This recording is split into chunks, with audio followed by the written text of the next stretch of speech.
Colby Covington has just been defeated by Joaquin Buckley in the UFC Tampa's main event last night.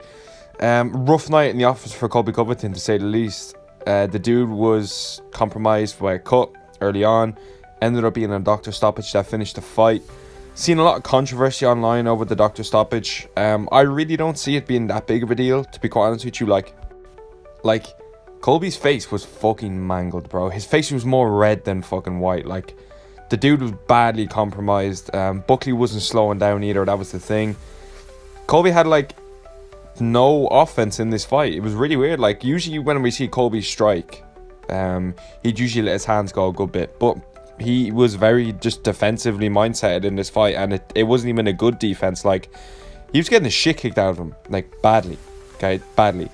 I know we all, as UFC fans, want to see wars and want to see people bleed and stuff like that, but it probably was for the better, realistically, that this fight was stopped. At least in my opinion, anyway. The dude's face was mangled, man. Like, he wasn't even getting back into the fight. Yes, he had like a little bit of success with the takedown and stuff like that, but Buckley was getting back up, and Buckley wasn't slowing down. Like, he was absolutely landing on Colby from the start. Like, I think it was the second round. Colby got his first little takedown. Buckley got straight back up. Boots scooted against the cage and then got straight back up. Went back to work. Combinations were on point. Colby Covington, like I said in my preview video, is not a top 5 welterweight. Okay, he's not a top 5 welterweight. Today proved that. Joaquin Buckley is not a top 5 welterweight either. As much as he looked good tonight, he's going to fall short against the elite fighters in that division. It's kind of weird to see Colby get dominated like that, credit where credit is due that he took this fight on short notice. But the thing is, we all know Colby Covington, and he has some built-in excuses when it comes to this fight, okay? So he's going to go on his big media tour after this fight saying how, the fucking doctor stoppage was an absolute disgrace. I was getting into it 4th and 5th round. The game plan was to start slow, and then Buckley was going to slow down. We were going to take over, and it was going to start like that. That's what Colby's going to say. Okay, that's what Colby's going to say. And he was like, I took it on short notice as well. So there's built-in excuses here. And you already know Colby's going to go on about that. But the real ones who watch this fight know Colby Covington had absolutely nothing for Joaquin Buckley in this fight. And I mean nothing. He was mentally broken at the end of that second round. Completely broken. And he wasn't angry that fight was stopped. Let's be completely honest here. When the doctor came in, she was like moving her hand, or her finger, sorry, like kind of like to see if Colby would follow it. He didn't even look at it. He said like, what you doing, or something like that. Covington was not sad or angry that fight got stopped. Not sad or angry at all. He was in that. His chin is ridiculous. Buckley was landing some serious shots. Credit to Buckley as well here that his striking was on point. On point. I've never ever seen Buckley look so good in the UFC. He's really found his feet at welterweight.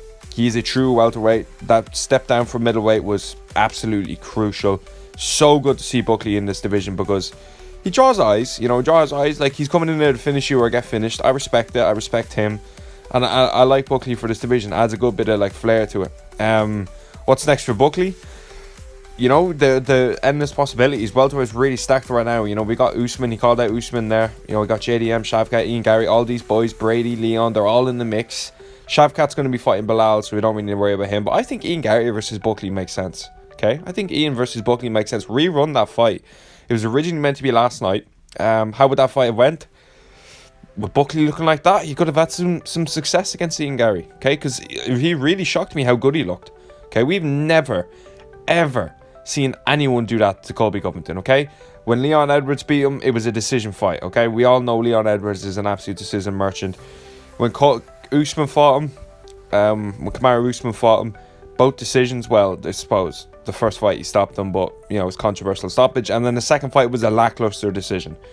No one's got in there and beaten Colby Covington on the feet so fucking bad. The ref was like, holy shit, dude, we better stop this fight. You might kill this individual. And that's what Buckley did. So credit to Buckley, because that's a career winning performance, best performance of his career, and it's a career statement.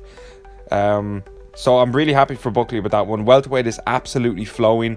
The whole fight, great card, by the way. Absolutely banging card. Cub Swanson and all that, Michael Johnson, male cape. Really good card.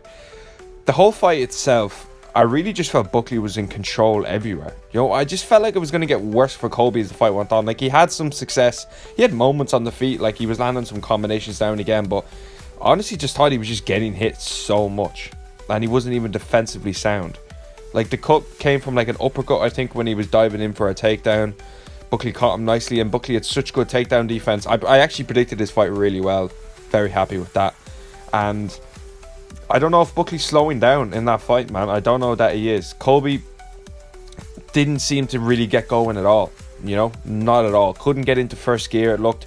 I think that's just because how good Buckley was, because he was stuffing so many takedowns, Colby ended up on top a few times, but did fucking nothing with it. Do you know what I mean? So it's not really going to do anything for him. It's not worth anything. I'm not entirely mad at this stoppage, man. I'm really not. Like, that fight was not getting better for Colby Covington. Okay, it's not as if Colby was starting to get into a flow of it. Okay, it's not like it was that state of, okay, he started slow, but then he finding his range and he was finding his takedowns with his shots. No, not at all. Like, I seen Colby show some looping shots that landed absolutely fucking nowhere. Do you know what I mean? It was a fucking shit performance from Colby, and I'm glad Colby Covington's out of the title picture. I really am, because he's just been a thorn in the side of the welterweight division. Okay, he's just been an absolute thorn, holding that kind of second place spot, and then would only fight someone washed, and then just sit out for a title shot. I mean, I'm fucking sick of that. I said this in my last video, that the era of Colby and all them, Usman and all them, that's over. Okay, the JDMs, Ian Gary, Shavkats, that's now, and you're gonna have to talk about Buckley in that picture now. That's ended Colby Covington's career. Okay, if you think he's taking a year off after the Leon Edwards fight, think how much time he's going to spend taking a year off after this beating, after this absolute ass whooping that this dude just received. Okay, mentally that's going to be an absolute killer, because he was getting the fucking shit kicked out of him. Buckley was playing with him in there. It was easy work, and I'm happy Colby's gone. You know what I mean? He sits out and fucking chats a bunch of shit, didn't really back it up over the years, made a name for himself. I respect it. I don't mind Colby Covington, you know. I wouldn't necessarily am a fan. I don't hate the dude. I don't care. I don't see him enough to care about his fights. Okay, he pops up on short notice out of nowhere, and now he's probably going to sit out and go on a big media tour how the fight should have kept going, and he was just getting into gear. It's just the same shit, different day with Colby Covington, and that's why I can't really become a fan. Okay, I just can't. I don't care about Colby, and he's finished now welterweight. JDM would absolutely fucking starch this cunt. Shavkat will walk him down and submit him. Bilal would beat him. Ian Gary would probably beat him. Now, Sean Brady, is a close fight. It's a close fight. Probably pick Brady in that after seeing that. So Colby's not really going to have much success. I feel like Colby's going to sit out and probably fight Wonderboy or something like that. You know, an absolute fucking no fight. That's what I see happening here. But all in all, this was a fucking staple win performance to Joaquin Buckley. I'm looking forward to seeing what he has next. I do think they'll do the Ian Gary fight in maybe like early March, because both of them are really active. And Ian coming off a loss, Buckley's coming off a win. The winner gets trajected into like a number one contender fight once again. And I'm happy to see it, man. I'm happy to see it. But let me know what you thought down below. Thanks for watching.